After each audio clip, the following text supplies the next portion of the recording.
প্রিয় শিক্ষার্থী বন্ধুরা, আসসালামু আলাইকুম। ক্রিয়েটিভ টিচ মিডিয়ার পক্ষ থেকে আপনাদের সাথে আছে মোহাম্মদ ইসমাইল। আমরা আলোচনা করতেছিলাম রাইট ফর্ম ভার্ব নিয়ে। প্রথম পার্ট আমরা শেষ করেছি। আপনারা যারা এখনও রাইট ফর্ম ভার্বের প্রথম পার্ট দেখেন নাই, তারা সে পার্টটি দেখে আসবেন। রাইট ফর্ম ভার্ব কি, ভার্বের সঠিক ফর্মটি বসাতে হয় আমাদের।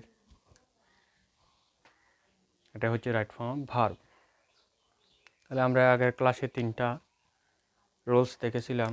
রুলস মানে এটা অ্যাপ্লাইস রুলস, আমি অ্যাপ্লাইড করে দিচ্ছি। এগুলা রুলস লেখাচ্ছি না, জাস্ট এক্সাম্পল দেখে দেখে আমরা রুলসটা মনে করার চেষ্টা করব, কারণ না হলে মনে করতে কষ্ট হয়ে যায় রুলসগুলো মনে রাখতে, আর মুখস্থ করলেই হয় না। তাহলে আজকে আমরা আবার দেখি হোয়াট ইউ ওয়ান্ট। এখানে যদি বলা হয় এটাকে রাইট ফর্ম ভার্ব করতে, তাহলে আমরা দেখি একটা আমাদের রাইট ফর্ম ভার্ব করার জন্য মনে করেন আমরা একটা ডাক্তারের প্রথম কি করে রোগ নির্ণয় করে তারপরে সলিউশন দেবে, মেডিসিন দেয়।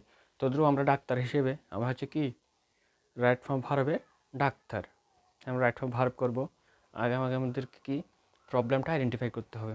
তাহলে এখানে দেখেন প্রবলেম হচ্ছে কি ডাব্লিউএস ওয়ার্ড আছে, শেষে কোয়েশ্চেন মার্কস আছে। এইভাবে যদি আপনারা কোনো সেন্টেন্সে দেখেন প্রথমে ডাব্লিউএস ওয়ার্ড এবং শেষে কোয়েশ্চেন মার্ক, তাহলে এখানে কি আসবে ডাব্লিউএস ওয়ার্ডের পর ভার্বের সাবজেক্টের আগে টেন্স অনুসারে ডু ডিড ডাস আনবো। তো ডু ডিড ডাস কীভাবে বসায় এটা আমরা আগের ক্লাসে শিখেছিলাম, সেটা আপনারা দেখে আসবেন। তাহলে হোয়াট ডু ইউ ওয়ান্ট, এখানে আমরা কি বসাবো, একটা ডু ভার্ব অক্সিলারি ভার্ব আনতে হবে। What do you want, clear. এরপর দেখেন why he come here yesterday. Why come here yesterday, তাহলে প্রথমে ডাব্লিউএস ওয়ার্ড আছে, শেষে কোয়েশ্চেন মার্কস আছে। তাহলে আমাদের কি করতে হবে, সাবজেক্টের আগে এবং ডাব্লিউএস ওয়ার্ডের পরে ডু ডিড ডাস আনতে হবে। এখানে কি আনবো, ডু ডাস কি আনবো। এখন দেখেন ইয়েস্টারডে অতীতকাল নির্দেশক কোনো ওয়ার্ড বা ফ্রেজ দেখতেছি, তাহলে আমরা সরাসরি ডিড নিয়ে আসবো। তাহলে এখানে কি বসবে, why did he come here yesterday. তাহলে কাম বার্বটা কাম থেকে যাবে, ওয়ানটা ওয়ান থেকে যাবে। কারণ কি আমরা আগেও জেনেছি ডু ডিড ডাসের পরে ভার্বে প্রেজেন্ট ফর্ম হয়। এতটুকু পর্যন্ত আপনাদের ক্লিয়ার। এরপর আসি আমরা 5 নম্বরে। আমরা উদাহরণের মাধ্যমে আমরা কি গ্রামারকে অ্যাপ্লাইড গ্রামারে পরিণত করতে চেষ্টা করতেছি। দেখেন they watch game on the TV now. তাহলে আগে বলছিলাম আমাদেরকে আগে প্রবলেমটা আইডেন্টিফাই করতে হবে। তাহলে এখানে আমরা দেখি কিছু বুঝতে পারি কি না। নাও আছে, আমরা একটা সিমটম দেখছি কি নাও আছে। এখানে নাও দেখলে আমরা কি ওষুধ দেবো সেটা আমি বলে দিচ্ছি। কোনো সেন্টেন্সে যদি নাও অথবা অ্যাট দিস মোমেন্ট দেখি, তাহলে বোঝা যাবে সেটা কি প্রেজেন্ট কন্টিনিউয়াস করতে হবে। সেটাকে প্রেজেন্ট এখন করতেছে চলমান বোঝাচ্ছে না কি, তাহলে নাও অথবা অ্যাট দিস মোমেন্ট দেখলে। তাহলে দেখি আমরা they watch game on the TV now. তাহলে দেখেন এটাকে যদি আমি প্রেজেন্ট কন্টিনিউয়াস টেন্স করতে হয়, প্রেজেন্ট কন্টিনিউয়াস টেন্স করতে হয়, তাহলে আমরা প্রেজেন্ট কন্টিনিউয়াস টেন্সের গঠন শিখছি না, সাবজেক্ট প্লাস এম ইজ অথবা আর প্লাস বারোর সাথে আইএনজি প্লাস অবজেক্ট। আপনারা ওই যে টেন্সের ওই ক্লাসটা ভালো করে দেখে আসবেন, না হলে এটা ক্লাসটা বুঝবেন না। এখন দেখুন তাহলে দে প্লুরাল, তাহলে আমরা এম ইজ বসাতে পারবো না, এখানে বসাবো দা আর। আর এখন তার বারোর সাথে আইএনজি করতে, ওয়াচিং ডাব্লিউএটিস is ING, game on the TV now. তাহলে আমাদের রাইট ফর্ম ভার্ব করতে হলে এটা কী করতে হবে, আর ওয়াচিং করতে হবে। ওয়াচটাকে কী করতে হবে, আর ওয়াচিং করতে হবে। তাহলে এর পরবর্তীতে দেখি আমরা he go to market at this moment. তাহলে এই সেন্টেন্সে আমরা কি সিমটম দেখতেছি, অ্যাট দিস মোমেন্ট। তাহলে আমি আগেও বলছি না, নাও অথবা অ্যাট দিস মোমেন্ট দেখলে সেটা কী হবে, প্রেজেন্ট কন্টিনিউয়াস টেন্স। তাহলে এখানে এটা করে পেলেন প্রেজেন্ট কন্টিনিউয়াস টেন্স। তাহলে এখানে কি আসবে, he is going to market at this moment. Present continuous tense হয়ে গেছে, হির সাথে ইজ বসাইছি। কেমন, আপনারা এগুলো আরও বেশি বেশি প্র্যাকটিস করবেন, বেশি বেশি এক্সাম্পল দেখবেন, তাহলে এটা আপনাদের আয়ত্তে চলে আসবে। আমি আপাতত দুইটা দিয়ে দেখাচ্ছি, নাহলে ক্লাসটা বড় হয়ে যাবে, ক্লাসটা বড় হলে প্রবলেম হবে। তারপর দেখেন 6 নম্বরে আসি, I have finish the work. তাহলে এখানে কি ফিনিশটা হচ্ছে আমাদের রাইট ফর্ম ভার্ব করতে হচ্ছে। এখন আমি এখানে এই সেন্টেন্সে কোনো সিমটম দেখতে পাচ্ছি কিনা দেখেন, আমি একটা সিমটম পাচ্ছি, হ্যাভ আছে। একটা কথা মনে রাখবেন, have, has, had, shall have, will have. কেমন? Have, has, had, shall have, will have ইত্যাদির পরে ভার্বের থার্ড ফর্ম বসে, ভার্বের ফার্স্ট পার্টিসিপেল ফর্ম বসে। ওই যে স্ট্রং ভার্বে 3 নম্বর ফর্মটা এখানে বসবে। কারণ কি, এগুলো হচ্ছে কি পার্টিসিপল হবে। মনে করেন present participle, sorry perfect tense হবে, হয় প্রেজেন্ট পারফেক্ট, না হয় ফার্স্ট পারফেক্ট, না হয় ফিউচার পারফেক্ট। এখন পারফেক্ট টেন্সের গঠন কি বলছিলাম, সাবজেক্ট প্লাস এগুলো have, has, had, have, will have plus ভার্বের থার্ড ফর্ম প্লাস অবজেক্ট। তাহলে এখানে হ্যাভ আছে, সিমটম পাইছি। এখন আমরা সলিউশন দেবো, ওষুধ দেবো কি, এই ফিনিশটাকে কী করে দেবো, থার্ড ফর্ম করে দেবো। তাহলে আমাদের এটা রাইট ফর্ম হয়ে যাবে। কেমন? একদম সহজ, রাইট ফর্ম ভার্বের মতো সহজ, পানির মতো সহজ রাইট ফর্ম ভার্ব। আপনারা একটু মনোযোগ দিয়ে দেখেন, দেখবেন পানির মতো সহজ হয়ে যাবে আপনাদের কাছে রাইট ফর্ম ভার্ব। তাহলে আমরা দেখি আর একটা উদাহরণ দেখি, আই শ্যাল হ্যাভ বাই এ কার। তাহলে ওই যে বলছিলাম না, এখানে একটা লক্ষণ পাইছি শ্যাল হ্যাভ। তো শ্যাল হ্যাভ যখন দেখছি, এখানে বাই ভার্বটা আমরা কী করে দেবো, থার্ড ফর্ম করে দেবো, বট। কী করে দেবো, বট করে দেবো, buy bought bought. With strong ভার্বগুলো আপনারা একটা শিখে নেবেন। তাহলে শ্যাল হ্যাভের পরে ভার্বে থার্ড ফর্ম বসাই দিচ্ছি, রাইট ফর্ম হয়ে গেছে। এখন আমরা এর পরবর্তীতে আসি, দেখেন I take my breakfast just now. তাহলে এই সেন্টেন্সে আমরা দেখি কোনো লক্ষণ খুঁজে পাই কিনা। লক্ষণ খুঁজে না পেলে আমরা ওষুধ দিতে পারবো না। আন্দাজে প্যারাসিটামল 2 বেলা বলে দিলে তো হবে না, আমাদেরকে আগে লক্ষণ খুঁজে নিতে হবে।